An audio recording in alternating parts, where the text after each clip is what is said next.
Hello and welcome to episode 166 of Section 138. I'm your host, Mark Colley, as always, joined by my co-hosts, Bryson and Jacob. It's finally the offseason, and as we all predicted, the Atlanta Braves are World Series champions. Well, I got the AL team correct, although I had the Astros winning the World Series. But yes, congratulations and huge shout out, obviously, to former general manager Alex Anthopoulos, who gets the job done. As much as he unfortunately tested positive, he couldn't be around the ballpark once Atlanta won. But congratulations to him again, and kudos to the Atlanta Braves. What a season they had, and we all know the story after Acuna went down. All the trades they made, they managed to get the job done, and it was a pretty cool story this postseason for sure. Yeah, maybe one of the most unique paths a team can take to the World Series. As you said, missing Acuna, missing, as they did throughout the season, Marcell Ozuna. They remake their entire outfield in the middle of the season at the trade deadline. They finish with 88 wins, but sneak in because of the NL East, and then they take it all the way. And yeah, talk about being wrong. I had the Brewers and Rays in the World Series, and the Brewers winning it all, I think. And that turned out to be a colossal mistake. Both those teams were out after the first round. But Jacob, how are you? You know what? Considering that the World Series champion had less regular season wins than the Blue Jays, I am even more advocating for a change in the way the playoff structure is. But you know what? It was an entertaining game. It was great to see a Canadian and Freddie Freeman win the World Series, as well as Alex Anthopoulos. But yeah, it's just I think this is another instance of Rob Manfred. Somebody like the playoff structure needs to be changed, just because. I'm not saying that the Blue Jays are a bad team. It's just to me, it's kind of ridiculous that a team can win this many games, not make the playoffs, and then teams in a completely different division can just have a completely different outcome and then still make it. Jacob coming in hot. Yeah, there's lots of connections to the Blue Jays on the Braves. There's Mike Soroka, a Canadian. There is Travis Denard, who was with the Blue Jays at one point in their minor league system, and I think was Eastern League MVP for the Fisher Cats in 2007 or 2008 before he moved on.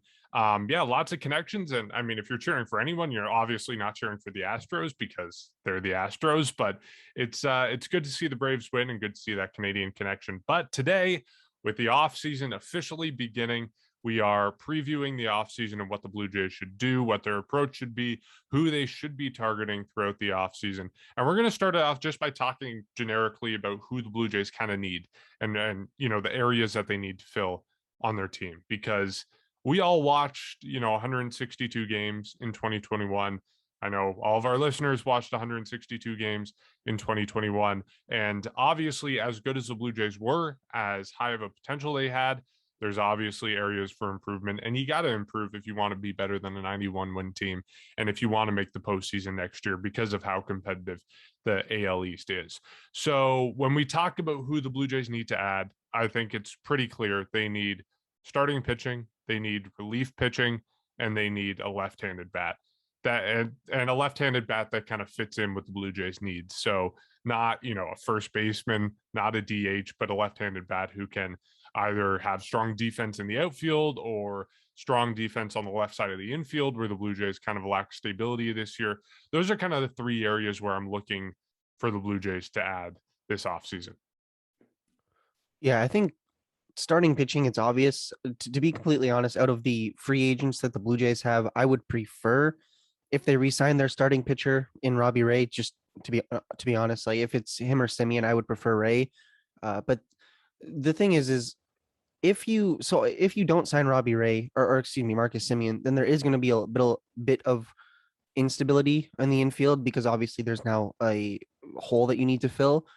However, I'm a little bit more forgiving with that one, because there are guys I think who could fill that, whether it's Santiago Espinal, Kevin Biggio, guys like that. And are they downgrades from Marcus Simeon after the season he had? Of course. However, I feel like if the Blue Jays are going to put out $30 million a year or any type of large amount, then it's got to be towards a starting pitcher, because as we saw earlier on in the season, pitching was their weakness, and it was the strength in the second half. And really, once they came to Rogers Center, it was amazing.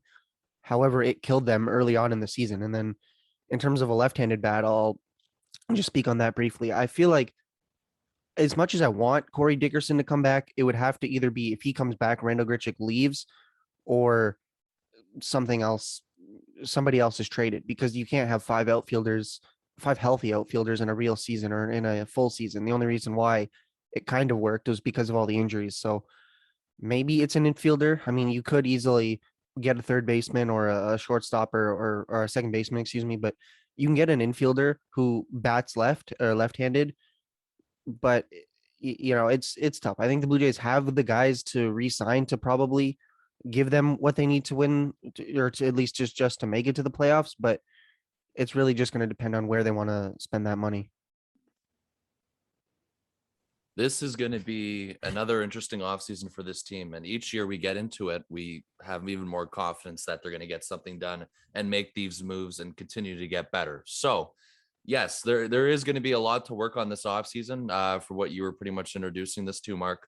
I know that we have pretty much discussed the main free agents in terms of Robbie Ray and Marcus Semien. Right away, we all know that's going to be a massive area of need in the infield and pretty much in the starting rotation, because we cannot guarantee that both of them will be back. So if maybe that's them coming back, filling in an area of need, of course, that's also a possibility. But let's say they both go, or the Jays decide to go elsewhere.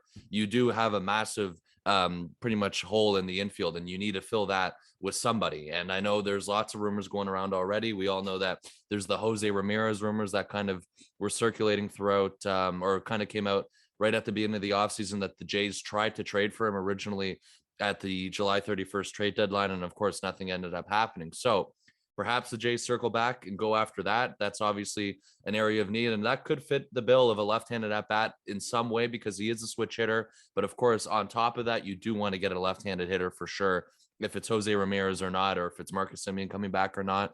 And yes, the rotation is something that, of course, they're going to have to fill out as well, because we all know that Jose Barrios, Hyun-Jin Ryu, Alek Manoah are locked in.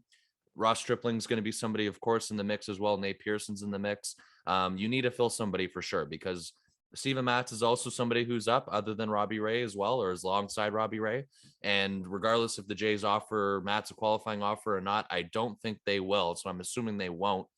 That's two pretty much spots right now that you might have to look elsewhere and fill. And that's why you also want Robbie Ray to come back in that way for sure. And it's quite obvious the bullpen, we discussed this as well. They have the main pieces there for sure, but they need to improve pretty much in the middle innings and kind of add to what they already have, because the core they have now is good for the later innings. But of course, maybe you want to, Mark, you were talking about it too last week.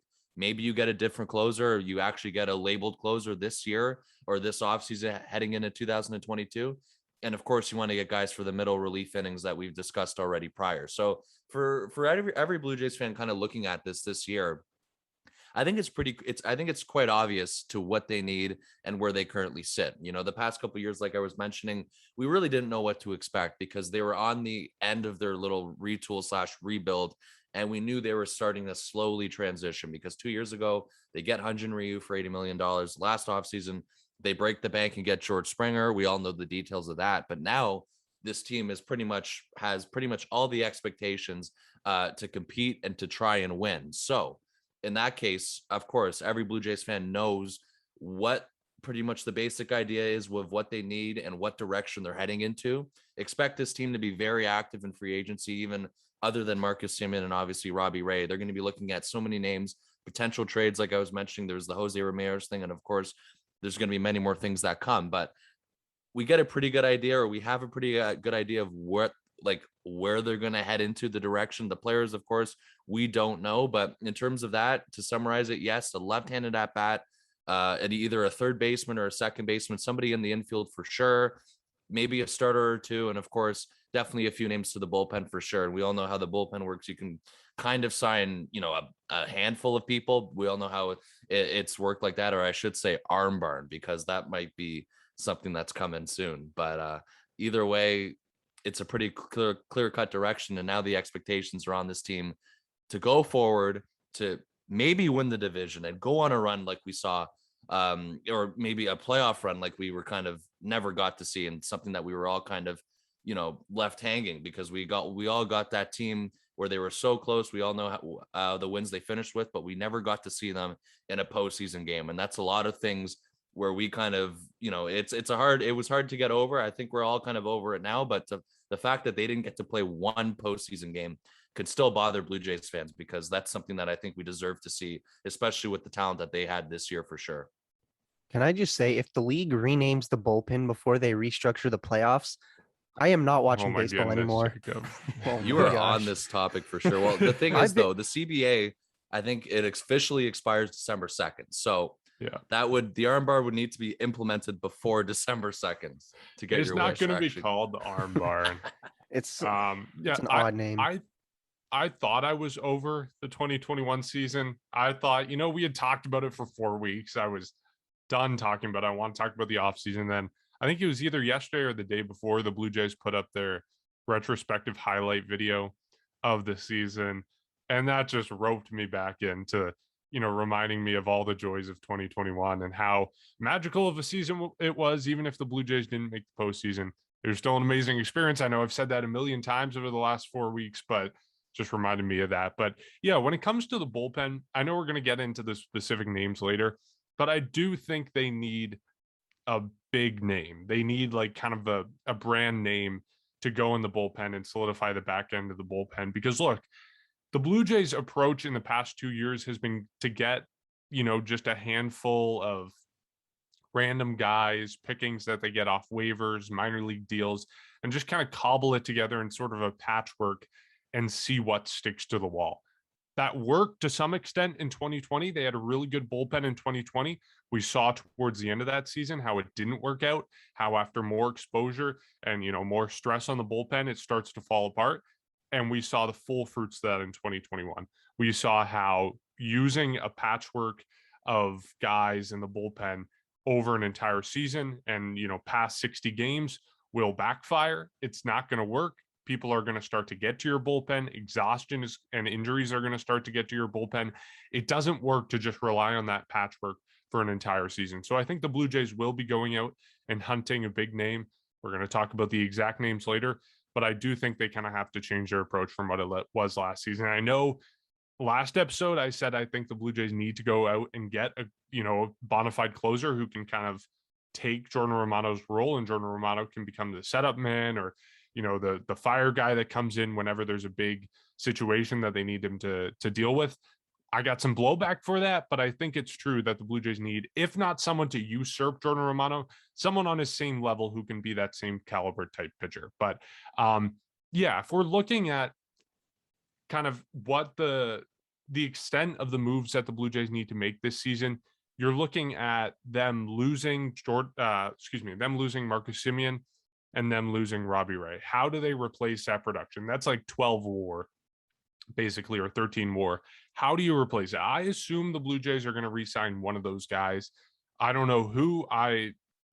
Let's just say for the sake of it, it's Robbie Ray. The Blue Jays signed Robbie Ray. That means you're losing the 7 WAR of Marcus Semien.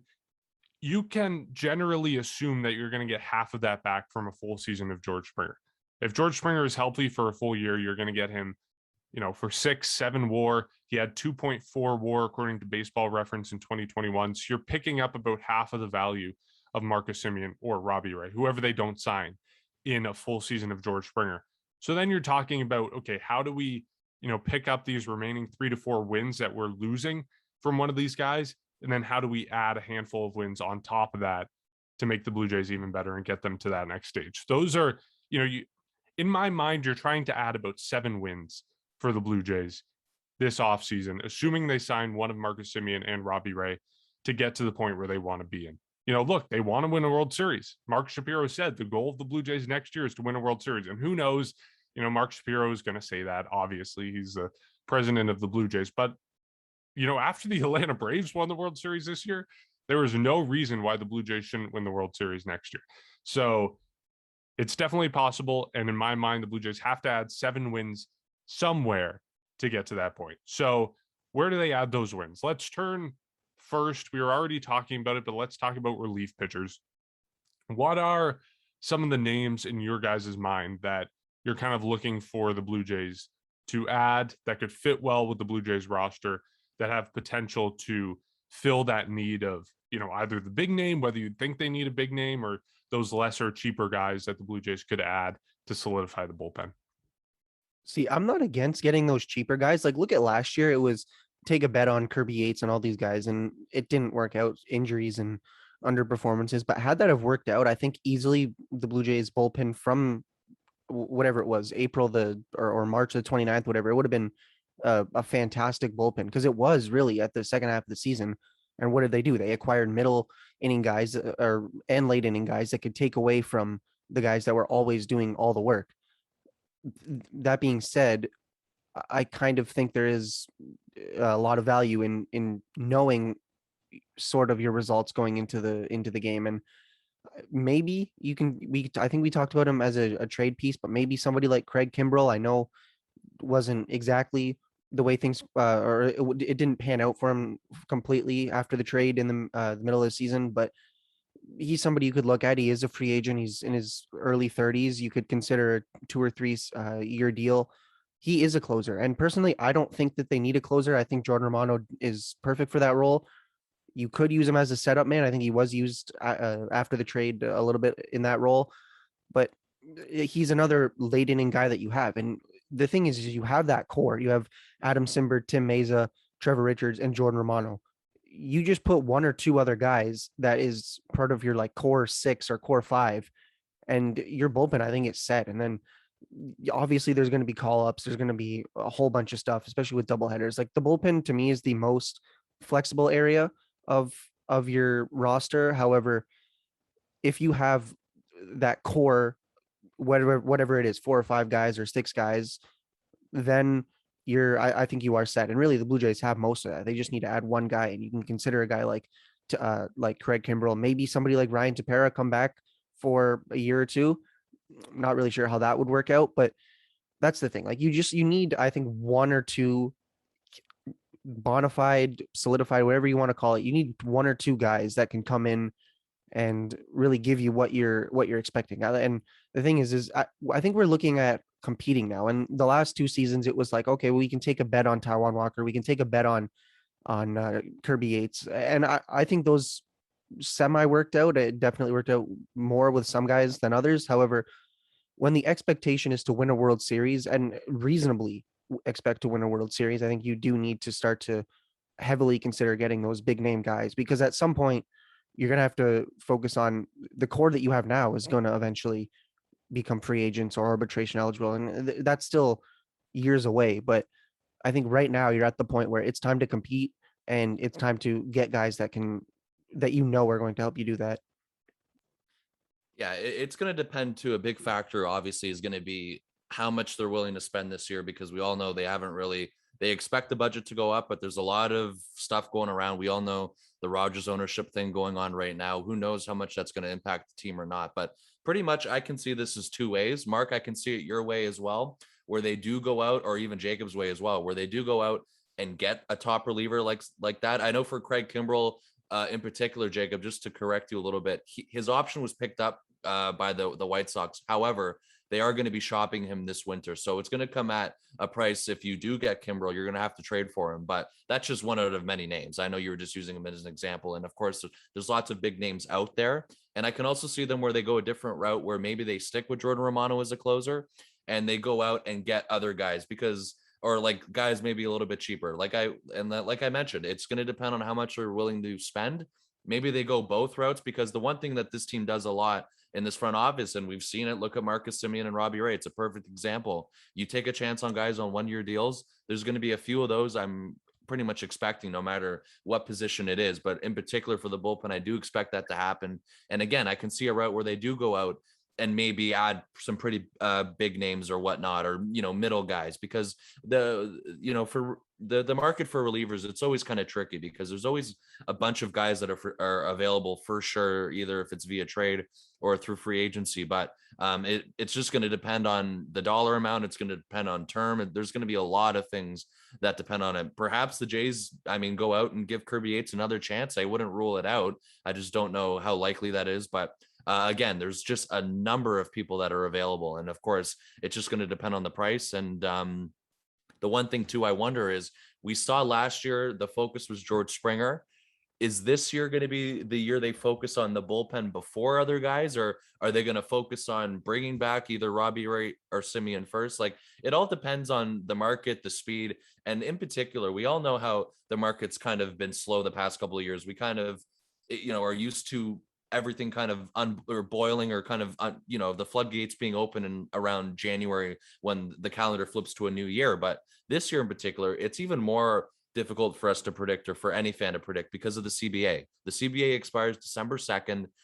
Are people going to wait till after there's a new CBA, or people are going to try and get ahead of this before? There's so much uncertainty for pretty much every team, and that's a disadvantage for everyone. It's not like there's money or whatnot advantages for teams, because there always is. But in terms of a disadvantage for everyone, the CBA is a question mark. And that's why I don't know if the Jays are going to focus on the bullpen first, or near the end, or in the middle. It's just, there's a whole different approach that they have to do this year for every single team. So that's why I'm kind of open, in particular for the bullpen, because the bullpen's always tricky to predict. And just for everything, I can see it in both ways for sure. Because I can see them, as much as if you agree with it or not, I see a possibility where Jordan Romano is the closer next year and they add pieces for him. But I also do see a possibility where they go out and get a top closer, like you were mentioning, Mark and Jacob, for sure. And Craig Kimbrell is one out of many names. We know that the Jays kind of showed interest a little bit around the trade deadline, but of course, there's so many other names that they can possibly go with,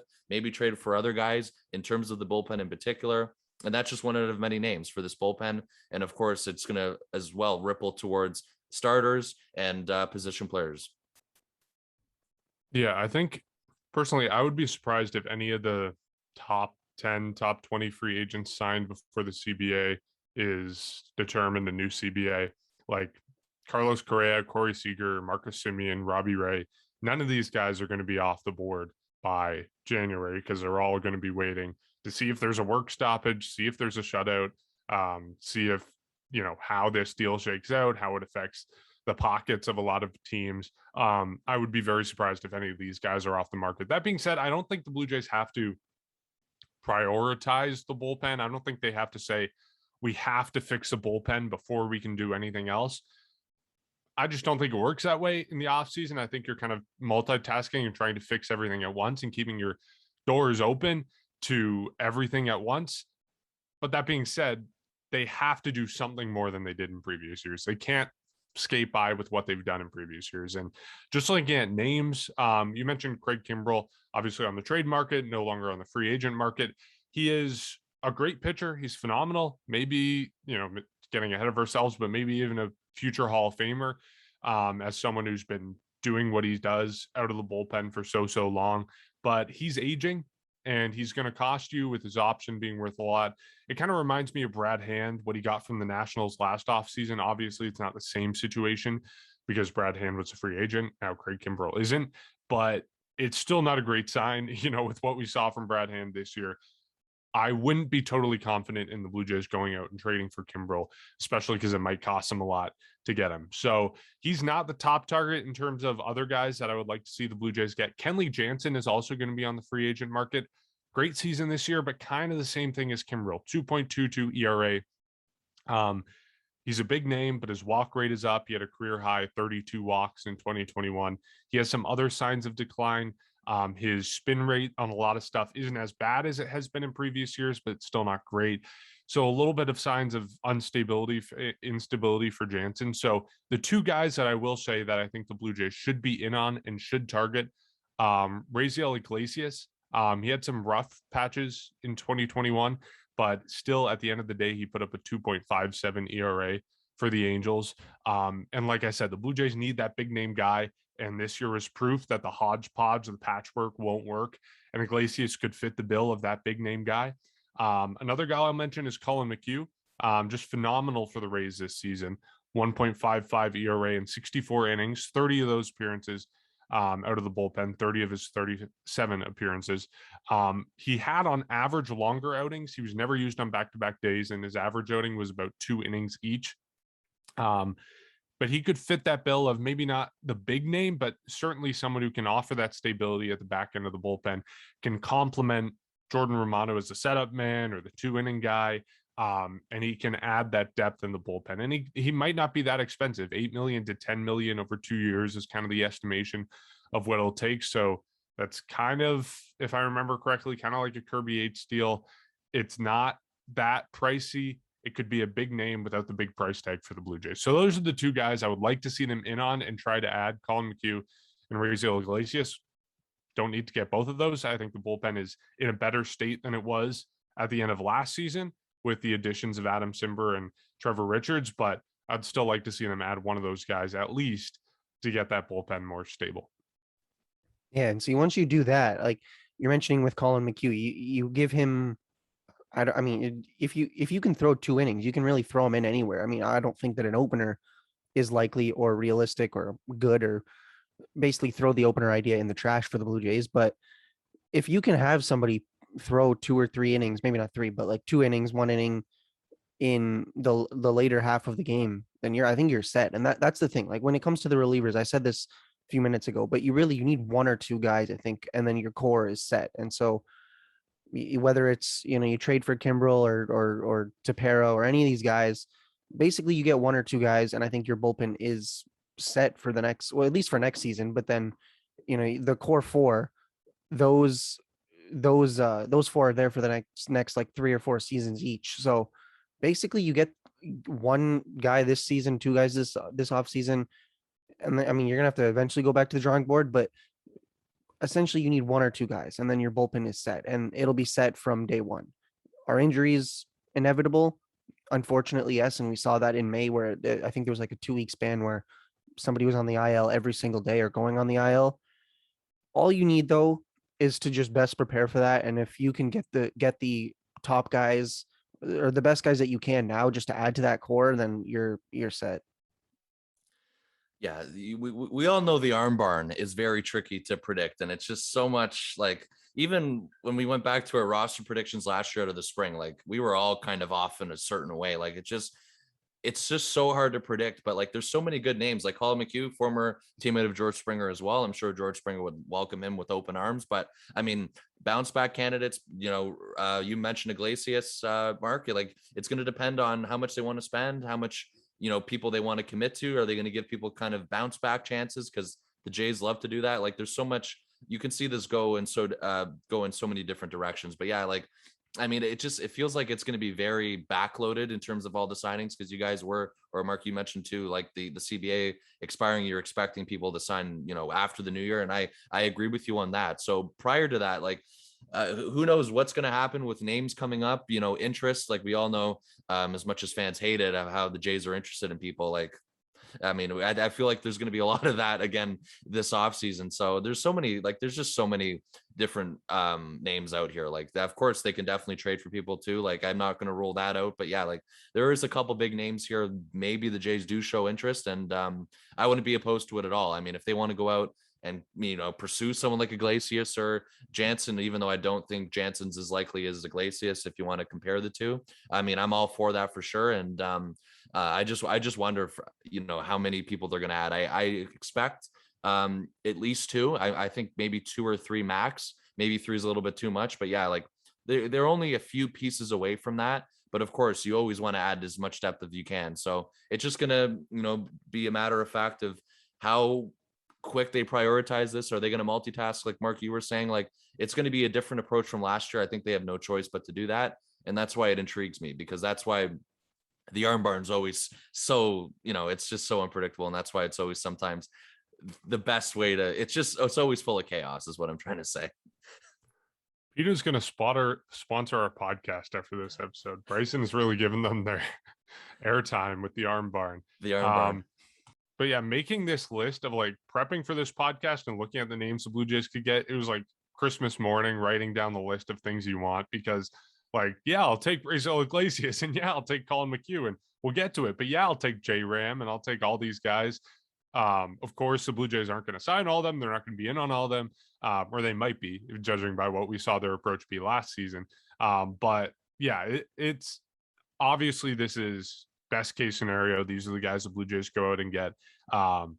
Things won't be the same in reality. But let's turn to starting pitching and what the Blue Jays focus should be there. as we mentioned, who they have right now is a lot better than it was at the start of last offseason. If you go back to like November 1st, 2020, the Blue Jays picture of what their rotation would be was a lot weaker. This offseason, it's better. You have bona fide starters, Jose Barrios, you have Hyun-Jin Ryu in there, and he is declining, but you still expect him to be a solid guy in the middle of that rotation. You got Alek Manoah, you got Nate Pearson, who's going to figure into that equation, and you got some other young guys that are also going to figure into that equation. But the Blue Jays are probably going to be looking to add someone, as we've already talked about. I'm just going to list off some of the guys that are available on the free agent market, and we can kind of discuss them. Robbie Ray, obviously coming off a career season. The drawbacks of him are probably the price tag and the concerns about whether his performance is sustainable. You know, he led the NL in walks in 2020, despite spending 40% of the season in another league. So it's a question of whether he can repeat the success of 2020. Another guy on the free agent market, God forbid I say his name, but Marcus Strowman. He opted out of the 2020 season. He had his career season in 2021, 33 starts, an ERA just 2/100ths above 3, 133 ERA plus. The drawbacks, obviously, the clubhouse concerns with Marcus Strowman. Kevin Gossman is also on it. He's familiar with the Blue Jays from his time with Baltimore, but he's a different guy. He made some adjustments in where he stands on the rubber, and it led to a 2.81 ERA in 33 starts with San Francisco. So one of the best guys probably on the market in terms of starting pitching. He can be a little bit homer prone, which might cost him more in Toronto than it did in San Francisco, but he's still a potential target for the Blue Jays. Max Scherzer, he's older. There's some periphery stats that don't bode well for him, but he's still finished second in the National League in ERA, third in Baseball Reference WAR. Eduardo Rodriguez, another guy. He had bad numbers on the face of it in 2021, but suffered from a little bit of bad luck and might come a little bit cheaper, might be a perfect reclamation project for Pete Walker. And he's relatively young. He's only 29 next year. Three more guys I'll mention in just the list, and then we can go over who you guys kind of want the Blue Jays to target. Carlos Rodon, phenomenal season. We all know, the toe hitter / perfect game. He did struggle with injuries and has in previous seasons. He was injured in 2019, injured in 2020, hasn't pitched more than 135 innings in a season since 2016, but he was in the running for Cy Young until the very end of the season when he got injured. So he's someone that might be on the Blue Jays list. Noah Syndergaard might be looking for a Blue Jays reunion. He missed all of 2020 and 2021 with Tommy John, except for 2 appearances at the end of this season. Velocity was down, but he seems like the perfect candidate for kind of a 1-2 year deal. High risk, looking for a bounce back to parlay it into a bigger payday in free agency later in his career. And then the last guy I'll mention is Steven Matz, that we've already talked about a little bit on this podcast, but the Blue Jays may be offering a qualifying offer. Seems unlikely. Seems like he's going to test the free agent market, but he's another guy. So all those guys in mind, all the drawbacks, all the positives for all of them, who do you have in your mind as maybe the 1 or 2 guys that you want the Blue Jays to go out and get because he fits the Blue Jays needs? I'll tell you what, first of all, I can nearly guarantee that Marcus Strowman is not coming to the Blue Jays, because could you just imagine he's sitting in the room with Mark Shapiro, Ross Atkins, and it's like, hey, I know I've publicly said that you guys are terrible at your job, but can you please give me a job? I feel like that would be just the most awkward conversation. However, also, there's a reason they got rid of him. Yeah, exactly. They don't like his influence on the clubhouse. Well, also his ERA was over 4 for half of his career. It was good some years, and it was terrible the other years. And that's the other thing. He's a roller coaster, and the Blue Jays, they're on the uphill of the roller coaster. They don't need the guy at the end of Behemoth at Canada's Wonderland. But basically, Strowman's not coming to the Blue Jays no matter what. I'll tell you what, though, I would be interested if the Blue Jays don't sign Robbie Ray. If they do sign him, I think that they're not going to make any more moves. However, if they don't, I think it would be interesting to see Max Scherzer come to the Blue Jays. I'm just saying, maybe a 1 or 2 year deal. His numbers were overall extremely good. I mean, with the Nationals, 19 starts, 2.76 ERA, but then it was even lower in 11 starts, a 198 ERA with the Dodgers. And he was one of those reasons why the Dodgers were able to make that last playoff push and get into the playoffs. So it could be, it could be a very interesting topic or for the Blue Jays to consider. The thing is like, we can name guys. I don't know how likely most of them are. I'm just saying, a guy like Max Scherzer, he is an older guy. He's been around a lot through like 2 no-hitters. I think he almost had a perfect game or against the Pirates or whatever, but he's a very good starter, probably a Hall of Fame starter. And if you're thinking of, you need that one extra guy for next season, could be him, could be the Taiwan Walker that never happened in 2020, where he comes to the Blue Jays, or instead of coming back, he comes to the Blue Jays, and he's right there from day one. That definitely could be a possibility, but I think priority number 1 has to be Robbie Ray. And then if you don't sign him, then you got to consider other guys. And Marcus Stroman's probably the absolute last resort, but I'm not going to say much more on that because who knows how that's going to go. But yeah, like priority number 1 has to be Robbie Ray. Work with him, do whatever it takes. Like if he wants 100 million over 5 years, you give it to him, I think. And then honestly, your rotation is set for the next couple seasons. And it's the same thing with the bullpen. Like the way that the Blue Jays are right now, it's so much better. As a fly interrupts me, I don't know if you guys saw that, but basically like the starting rotation is like if you don't sign anybody, I think it is still to some degree set. I would just still like to see Robbie Ray come back. And then if he's not back, you got to consider your other options. And, maybe it's an older guy like Max Scherzer. Maybe it's, Noah Syndergaard, that would be very interesting, but I don't really think that's overly likely. I just find it funny, like how Marcus Stroman wants to come back now. I mean, why didn't he want to play here? Or why was he all fed up during the years that they were losing almost 100 games? And I'm not going to say it because I think it's pretty obvious, but I find that a little hilarious in my opinion, but I just don't know how he would fit in this locker room or this clubhouse as well. Like you guys were mentioning how, like as much as we all know, like his attitude sometimes and all that, like, would he be a good fit in the clubhouse? I'm not sure. However, I think I'm a little bit more open to it than you two. Like, I mean, if they really want to go down that road, I'm not saying for sure, and I'm not saying he's the top guy on my board because he's not, but I'm saying if the chance came, or if they really were open to it, because I believe there was a report too where the Jays were interested, or like there was a little bit of mutual interest. It's more Strowman than the Jays of anything, because Strowman's confirmed it on Twitter in exchanges with fans. But I'm not totally against it. That's what I'll say. I'm not. He's not number 1 on the list. He's not. I'll make that very clear. But he's not my last resort, is to compare it to what you guys thought. And second of all, too, if you want to bring up somebody like Scherzer, I think he's going to stay in LA, or I think he's going to stay out west. I doubt he comes to anywhere, especially the Jays, just because of that. And there's so many other names. I mean, the one guy I wonder about, and Mark, he was not on your list, was somebody who recently declined his club option for next year in Seattle, Yusei Kikuchi, who the Jays made a very big play for in 2019. He was one of the guys that the Jays actually went after, and they were one of the finalists. I wonder if the Jays maybe circle back and attempt to bring him in this offseason. I wouldn't be surprised if that's the case. Again, we all know how he kind of did last year, entering, I think he's age, what is he, 31 now, or he will be 31 heading into 2022. 4.40 ERA. So, not the greatest, but of course, somebody who can definitely give you a lot of innings. And he made 29 starts for the Mariners last year. So he's definitely somebody who's out there. One guy you did mention, and Jacob, I know you said you don't see it as likely. This one, I see a pretty decent to high chance of something happening, is Noah Syndergaard. I really like that for sure. I like that idea, and I like the chance, or maybe the idea of bringing him in, maybe taking a chance on him after coming off of Tommy John surgery. We all know he came back as a reliever.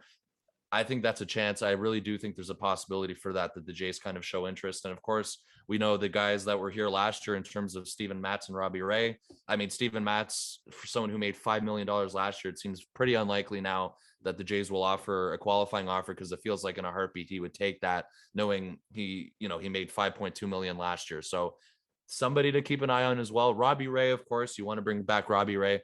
And I don't know about you guys, and I guess I'm going to be I guess I'm the negative one out of you guys, but I've just, the more that this goes on, I'm having doubts that both of them are going to be back, or one of them are going to be back. I'm really having doubts at this point. However, if one of them do come back, I think it's Robbie Ray, and I think that's the one where you have a higher chance of bringing back. That's somebody, of course, that's probably around plan A, or in terms of the top of the list this offseason, is trying to bring him back. And of course you have Simeon there as well, but I don't know. I'm getting cold feet. And of course, a lot of that can change. I don't know anything behind the scenes. It's just my feelings talking, but there's great names on this list as well. And I'll end it off with it. I mean, Marcus Strowman, maybe, okay, just maybe. And of course, there's so many other names. Like that's the best part about this, is that we're so early on. Like we're like day 2 in, and we don't have really any names right now. Like the Jays are reportedly interested in this guy or not. We're kind of just brainstorming at this point, but there's so many possibilities where you can see the Jays go down that road. And I think the Kikuchi one coming from a few days ago, I really do think that might be something to highlight or something to keep an eye on. I could be completely wrong, but just knowing the Jays who tried to get him a couple years ago, I wouldn't be surprised they try and get him again. I'm not saying they will. I just think that's somebody who should be near the top of the list as well in terms of interest, or maybe filling the Jays' needs in the starting rotation. Yeah, he could be a really interesting target. The Blue Jays don't need to get a top of the line guy.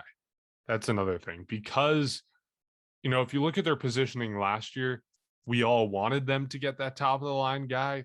The starting pitching depth in the offseason wasn't that great. You had Trevor Bauer and Jake Odorizzi kind of as the top 2 names, and we know how both those guys worked out. Not great for respectively the Astros and the Dodgers. But this year's depth is better, but the Blue Jays don't need to add as much because they have that starting rotation depth. They have oh my God, my alarm. They have that starting rotation depth. They have the guys like Jose Barrios, who's that ace at the top of the rotation, Alec Manoah and Henry, who provide that depth. But that being said, yeah, someone like Yusei Kikuchi would add a lot to this rotation and might be the appropriate level of talent that the Blue Jays need if they don't want to spend too much here and instead prioritize a left-handed bat or relief pitcher or something like that. Marcus Stroman, I'm having none of it. I don't want him back. I don't think the Blue Jays want him back. I think his tenure with the Blue Jays is done. Like, he is history for the Blue Jays, and there's nothing more to say there. We all know what happened, and I don't think there's any mutual interest. I think it's all on Stroman's side. Robbie Ray, I'd love to have him back, but you got to be a little bit cynical in his return. I think if I'm ranking the guys that I want the Blue Jays to have, I'm sorry, Jacob, but Max Scherzer is not on my list either. I disagree with both of your picks. I think he is way too old. He's going to be 38 in July of next year, and he's also going to command a lot of money. The Blue Jays are no longer in the stage of their development where they're only looking to add guys who are on the younger side of their career, guys who have high upside for years to come. But I think Scherzer is so far in the other direction, he's going to be 38 next year, that it is just another conversation of he's too old to fit into the Blue Jays competitive schedule, and they're going to have to pay too much for him. I mean, as I mentioned, even though he was second in ERA in the National League, his velocity has ticked down in recent years. His spin rates have ticked down. He posted his highest full season FIP since 2016 and his second highest walk rate since 2016. His strikeout rate is also down. I just think, Scherzer, he's a Hall of Famer, but I think the writing is on the wall that he's reaching the end of his career. And I hate to write him off because he's someone who has been so good for so many years and has, kind of beat back Father Time for so long. And he could prove us all wrong, but I don't want the Blue Jays to sign Max Scherzer. I think he's made too much money for too little performance. So who do I want the Blue Jays to sign? I think Noah Syndergaard is a perfect candidate. I think he matches the kind of profile of someone that the Blue Jays can sign low for 1 year or 2 years and get that sort of gamble that they got potentially with Robbie Ray, kind of what they got with Steven Matz, although that wasn't on the free agent market. I think he matches the profile of that type of player. I think another guy that matches that profile is Eduardo Rodriguez. And he's another guy I want the Blue Jays to target. Missing 2020, having a 4.74 ERA in 2021. He's someone who suffered from bad luck, and I think he's someone that can be fixed a lot with Pete Walker. He had a 3.32 FIP last season. He suffered from a 4.10 batting average of balls in play with men on base. So just a host of bad luck for him. And I think you pair him with Pete Walker, you get him for a full year healthy. He's only 29. He seems like the perfect reclamation project for the Blue Jays. So Noah Syndergaard and Eduardo Rodriguez, they're not the sexy names. They're not the names that are at the top of the list in terms of talent for free agent pitchers this offseason, but I think it fits the Blue Jays position.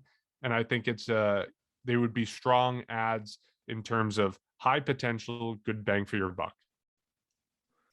See, the one thing against Eduardo Rodriguez is he's played in the AL East for a while, and I'm not saying that he's unable to perform well, but the rest of the league or the rest of the division really does know him. And in terms of who I want to see the Blue Jays sign, it's a little bit different.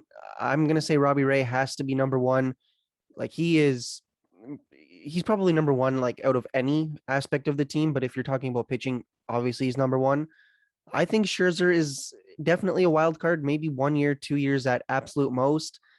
Do I think it's likely? Absolutely not. But I'm just saying, like 1 year, we could see where that goes. I mean, he is a World Series champion, could bring some experience. And I know I'm kind of the third guy. I know I'm kind of against this, but Strowman, I'm semi open to. Like it's one of those things where if the universe aligns and he is on the Blue Jays next season, I would be okay with it. Like, obviously I'm not going to boo a player on the team that I cheer for, but I'm just saying, like, it could be a possibility. And you talk about how his ERA is definitely very up and down throughout his career in terms of season by season.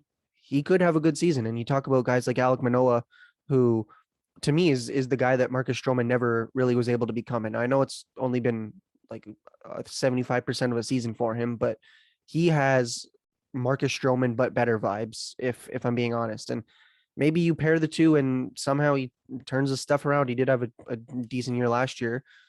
It could be another option. And you talk about like his season by season numbers are not great, but his playoff numbers are great. And you look at, I think he started game 2 and game 5 of the division series against the Rangers 6 years ago, which is 6 years ago. That was a long time ago, but and then he started the wild card game. He was good in that game against the Orioles. Like he does have playoff pitcher written all over him. And obviously you need to be good in the regular season to make the playoffs, but it's an option. I think. I don't think it's very likely. I think the most likely of these three guys is definitely Robbie Ray, but it's one that if you don't sign him, you got to consider, I think, all of the other options. And if a guy is mutually, or if a guy is interested in you and he can provide you with some good numbers, I would at least consider it. And I know I said this at the start of the pitcher debate, but it will be awkward. Those conversations like, hey, I said that you're bad at your job, but can you sign me? That's going to be definitely weird, but Strowman is an option, I think, for the Blue Jays. And if he wants to come here, I think you got to somewhat consider it. One of the many possibilities, and there's going to be so many other guys as well that come off or kind of come in rumors or whatnot, and maybe trades. I mean, you can't rule that out as well for a pitcher. I mean, there's so many directions that could happen here. But yeah, like I'm kind of at where you think, or with Strowman, what you think, Jacob, is just a never say never kind of thing. But yeah, the one thing too, I don't think Scherzer is like a possibility whatsoever, just to clarify that from earlier. But yeah, I mean, other than that, the other names that we've mentioned, I think are a realistic chance for sure. And of course, there's going to be so many other guys. And I think, what I take away from Mark Shapiro too, or what he said a couple of weeks ago when he kind of did his end of season press conference, I don't have the exact quote, but he said something along the lines of, we're going to get better. It's not just re-signing those two guys in terms of Marcus Semien and Robbie Ray, just to say we get better from that. We're going to get better, kind of improving all around. And, if that means going out and getting other names, then that's the case. So, I'm open or kind of prepared for the possibility of anything in terms of maybe those two guys walking and the Jays bringing a couple other new starters. Like I'm full on prepared for any sort of possibility that happens. I think I'm not focused on somebody like Robbie Ray coming back, as much as I would love to have him back in a snap of a finger. I would definitely have him back. But of course, I'm open to or prepared for the possibility that none of them are back, or, the Jays don't even go after someone like Robbie Ray and maybe go after somebody else. I mean, that's the crazy thing about this, is that we're so early on that we really don't know quite yet of what's really going to have going to happen or have an idea of what's going to happen. So that's why I take this kind of all with a grain of salt. And at the end of the day, though, it does interest me because of all the brainstorming too. And, once the offseason begins, everyone's kind of doing this, right? There's so many potential options, there's trade chips, whatnot. A lot of things are kind of starting to slowly take form now. So that's why it's going to be interesting for sure. And, by the time next week, as much as, we could have a couple names already that are potentially on the board, because after 5 days, that's kind of almost like when it's open season for anybody to go anywhere they want. So we're very close to this kind of all beginning, as much as we don't anticipate anything to start. We're going to get a lot of CBA things first. And then after that, we're going to get a lot of, this team's interested in this guy. This team's interested in this guy. This team is shopping this guy. It's going to be great. And we're going to have a lot of content to talk about throughout the offseason for sure. Yeah, I have a feeling we're going to turn into a little bit of a labor pod for probably a couple weeks or months, because that's probably the only thing there's going to be to talk about at some point. But yeah, let's move on to the last part of the Blue Jays targets for this offseason. It is left-handed bats that also fit the Blue Jays needs. So I say that because, there's guys like Freddie Freeman who are free agents, but he's a first baseman, does not fit the Blue Jays needs. As much as I would love for him to come north of the border and play for the Blue Jays, he's someone who doesn't fit the Blue Jays needs. So again, I'll just kind of go through the list and then we can discuss who we think the Blue Jays should sign or trade for, because Jose Ramirez is on the top of that list. He's got a team option that Cleveland just picked up for $12 million for 2022. The downsides of him is it's only 1 year. It would cost a lot to trade for him. You're talking a top 5 prospect in addition to a few other small pieces for the Blue Jays. But he's so good, right? He's a switch hitter, 6.7 WAR according to Baseball Reference in 2021, OPS plus of 141. He plays third base, which is a position of weakness for the Blue Jays.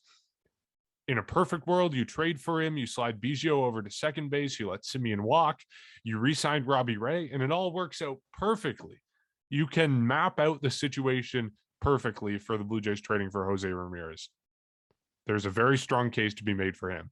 Other guys on the market, Cory Sears, shortstop, so that kind of causes problems for Bo Bichette, but Seager is weak at shortstop, so there's speculation he might move to third or second, and that would work for the Blue Jays.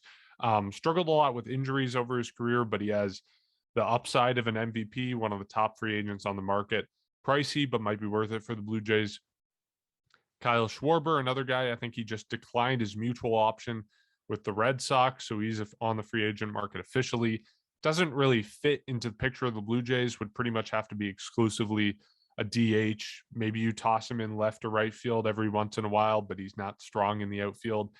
He's got big power, not great against lefties, but could fit into a platoon. He's only 29, so he should be good for a few more years, and he's coming off the best season of his career, minus a few injuries. The defensive versatility here is a real drawback with Schwarber. A guy who that, defensive versatility is not a drawback for, Michael Conforto. He's an outfielder coming off his worst season. He only put up 0.9 WAR in 2021. He had a 101 OPS plus. There was a lot of bad luck in there. There was a lot of injuries in there, COVID and a hamstring strain. But he's not someone you're going to pay big bucks for, but he has huge bounce back potential. 154 OPS plus in 2020. He was at 127 OPS plus in 2019. Kind of reminds me of a Marcus Semien type. Obviously not to the same extent. He's not going to be an MVP candidate, but could fit that bill if the Blue Jays are looking to add in that direction. And then the last lefty on the list that kind of fits the Blue Jays needs is Eduardo Escobar. Played for Arizona and Milwaukee, was the Diamondbacks all-star rep in 2021. Not incredible offensive numbers, 109 OPS plus, 253 batting average. But again, he's a lefty and he plays all around the infield and could provide stability at third base or replace Semien at second base, and kind of offers that area of strength for the Blue Jays if they need it. So those are the 5 guys, I guess, on my list that I think the Blue Jays should be looking out for that are potential fits. Who do you think the Blue Jays should go after out of these guys? So I'm going to say something that might complicate things a little bit, and not by much, but here's the thing. Randall Grichuk has one more year with the Blue Jays, and then you gotta figure something out because his contract will be up. Why not just figure that out this offseason? Because I think it's fair to say he's the fourth outfielder on a healthy Blue Jays roster. And the only reason why he played so many games was because Springer was out for so long. And I'm not confident in him really going into 2022. I think the best option is potentially, it's going to be tough, but trade for him or trade him. Maybe you add him to a different deal, or, I'm not saying release or whatever, but I mean, Blue Jays did do that with some pitchers last season, but do something with Randall Grichuk and then bring back Corey Dickerson, because I like what I saw out of him. He's a lefty. He can come in. He'll play, his every couple days in the outfield. He put him middle to bottom of the order. I think that's who you got to consider. And, I'm not saying that outfield is the prime area of concern for the Blue Jays. I don't really think it is a concern, but if you want to improve it a little bit, that's something you can do. And the reason why I'm saying this is because I actually am confident in the middle infield the infield in general, as of right now. I don't think Simeon's coming back, but if he does, or if he so let's assume he doesn't, you're going to have Santiago Espinal at third base probably every day and Kevin Biggio at second base every day. I'm not confident in Biggio as much as I am Espinal, but I still think that's a solid middle infield and one where there's a lot of room for growth. And there is concern that Espinal's numbers are a little bit inflated because he's, his first season was a 30 game or 60 game season. I think he played about half of it. This season, again, not playing the entire year. He was up and down from the minors in the earlier part of the season. However, I think he's shown that his average, it's at least considerable in terms of making him a everyday infielder. And that's what I mean. Like, you got to at least consider it. That's why I don't really think that they're going to go out and sign an infielder. Now, is it, or trade for one? Now, is it possible? Absolutely. Marcus Semien, I think, would like to be back. Obviously, he's comfortable with this team and the Blue Jays are comfortable with him. But I think if you're looking for other areas to improve, those might take priority, just because I think that if you're like, I would have more confidence handing Espinal and Biggio everyday roles than I would giving Randall Grichuk even just semi everyday roles, because he still would play. Like, that's not to say that he wouldn't play. He would play. And I think that the better option is probably have somebody else really play in the outfield, whether it's, you trade him and then you sign Dickerson. That's just who I think. And the thing, I think the overall theme of really this offseason is not necessarily to reinvent the wheel. It's really just to add on to what you have. And maybe that's add or just keep the guys that you had this season. Because really, the Blue Jays, like, let's not forget, they were a 91 win team this year. They didn't make the playoffs, but they were a good team, and they were a good team because of those players. And so in a perfect world, you bring back those guys that were brought in later in the season who helped you win most of those games, and then you're probably set for the next season or next couple seasons. So that's where I stand. It's maybe not the most flashy. I just, I don't really see it being, in terms of position players, being the biggest thing for the Blue Jays. You'll see a couple season or a couple deals, but that's probably it. Yeah, I disagree with you on that, because I feel like if you lose somebody like Marcus Semien, and Mark went over this before, that war that's gone. Like, and if you want to go forward with what you're saying and just roll with Biggio and Espinal platooning at second, well, that still leaves that hole at third base open. And for me, I'm not fully confident in giving Kevin Biggio that full reign right now. I mean, you look at the 2021 he had, it was a lost season for Biggio, of course, a prime candidate to bounce back on this roster next year. I'm not saying he won't, but to kind of prioritize the offseason and say, we're going to have full confidence in Kevin Biggio and Santiago Espinal if Marcus Semien walks, and we're not going to replace anything, we're not going to fill that hole at all, I think that's a step back. And for a team who wins 91 games, they don't win those 91 games without someone like Marcus Semien. You need to replace Marcus Semien with somebody. And if that's Jose Ramirez, that's for sure a likely scenario for me, because we know the history of that. They tried trading for him in July, and if it's not if it's not Marcus Semien or Jose Ramirez, they're adding somebody, and I really would be disappointed if they didn't. And I just think that puts them, it doesn't put them in a horrible spot, but again, for a team that wants to compete and maybe make a run for the AL East next year, you're not winning the AL East with that infield. You need to make the next step, or you need to stay at that level and replace him with somebody else. You can't go backwards for a team like this. And that's why I hope they don't go that route. And I hope they do add somebody for, if it's a lefty, if it's a righty, because there's so many options in the infield. I mean, in this free agent class for sure. And, you know, one guy, I know he's not a lefty, and I don't know how you guys feel about this, but this was another guy who the Jays were interested in July. And this kind of came up on the last day of the trade deadline. And Mark, he was not in your notes either. And I don't know how likely it is. I don't know if he would come here to change positions. It would depend on the dollar, all that. Maybe somebody like Trevor Story they go after again.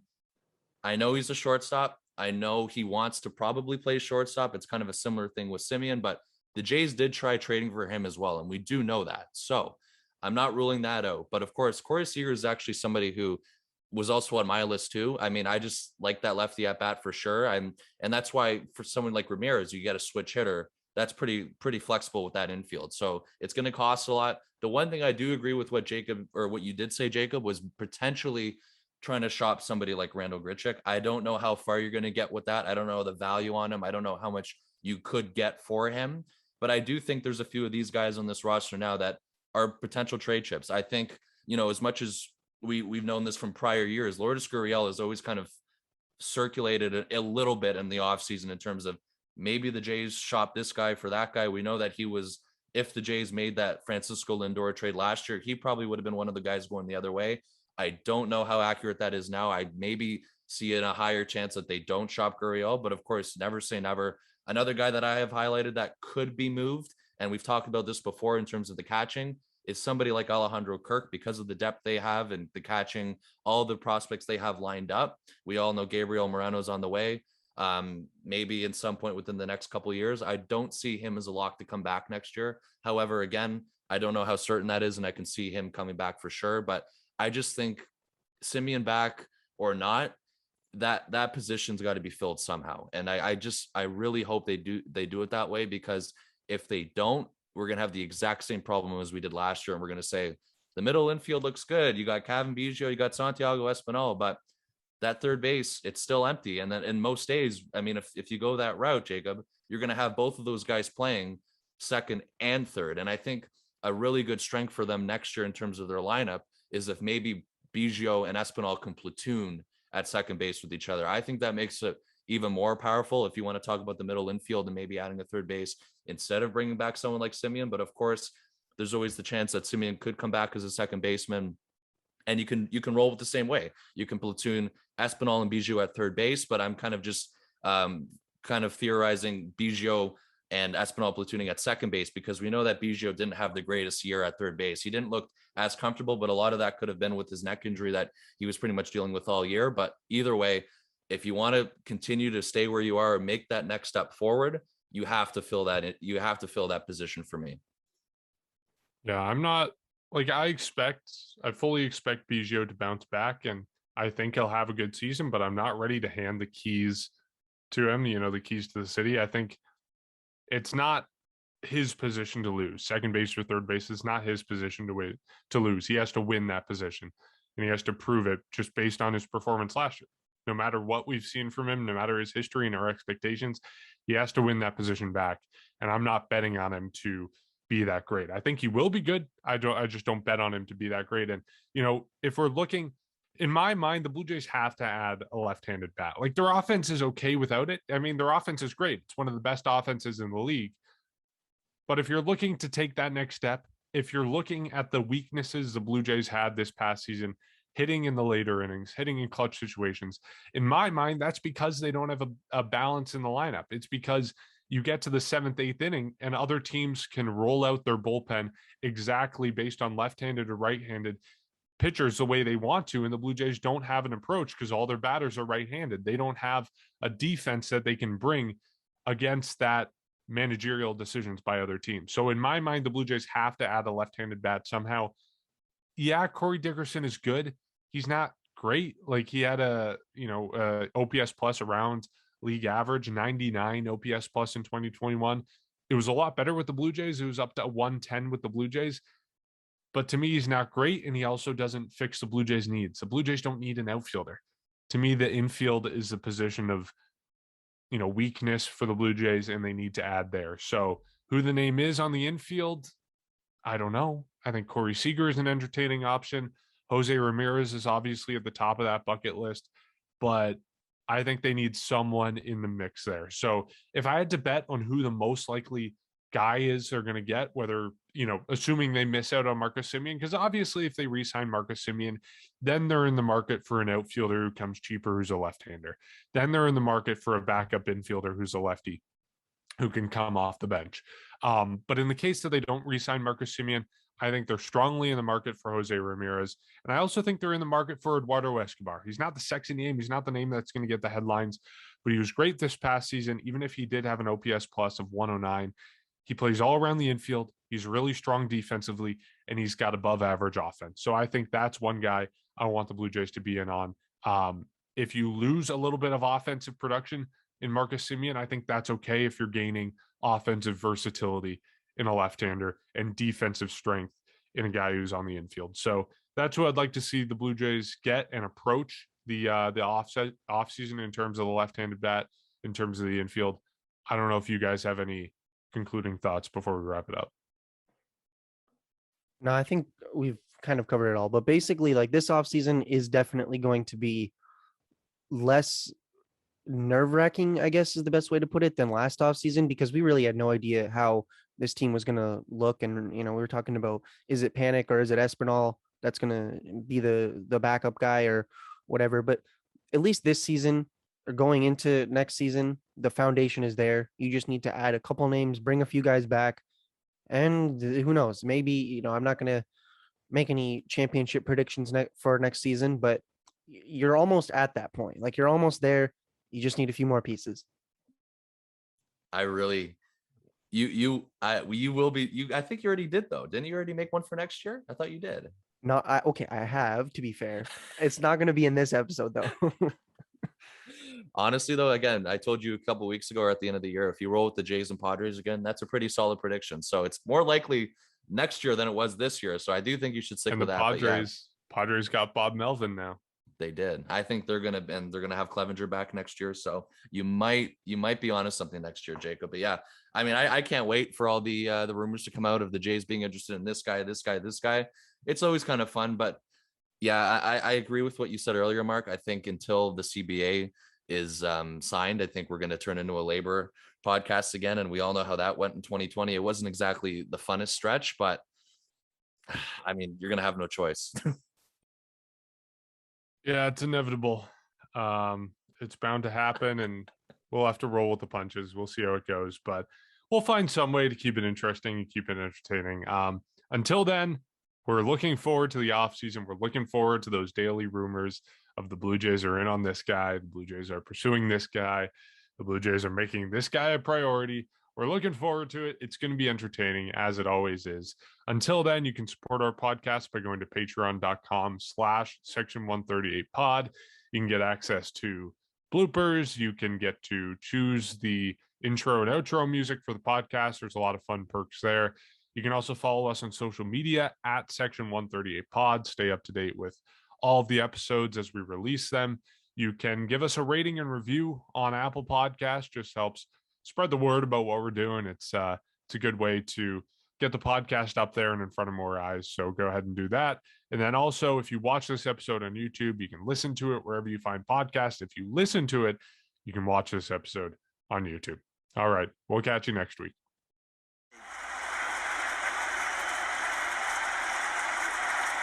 All eyes on the mound and the bearded Sam Dyson. Now he comes set.